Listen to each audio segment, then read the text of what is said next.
Unit 3, Recording 3. Okay, so what's your take on this Stella Liebeck thing then?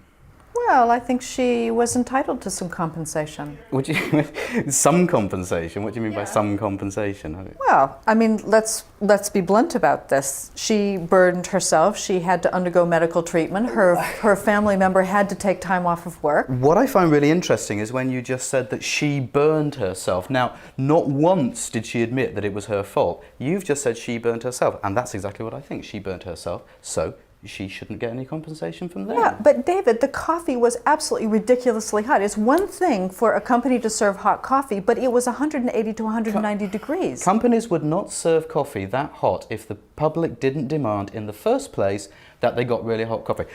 Do it the other way around, you probably get people suing them for having cold coffee and their tooth fell out. I mean, it's, ridiculous. But the coffee that you have at home isn't that hot, and people say, oh, coffee's great, and that's the temperature that they want. It's 135 to 140. I mean, that's a significant difference in temperature. You do have to ask yourself why they have it that kind of temperature. I mean, presumably they have it that kind of temperature because people want it that kind of temperature. Well, okay.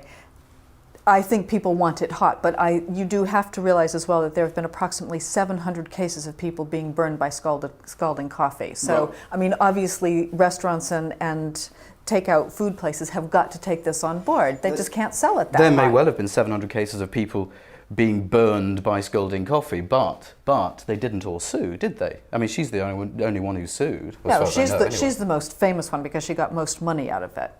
I'm sorry. No way should she have been given that money. No way. Look, the fast food chain makes $1.3 million a day selling coffee. They could afford this. It is ridiculous. It is ridiculous to claim that just because a company makes a lot of money and they can afford to pay people compensation, they should. The thing is, nowadays, what happens is that we have to blame someone, and the person to blame is never yourself. Never ever yourself. It's always somebody else's fault. Always.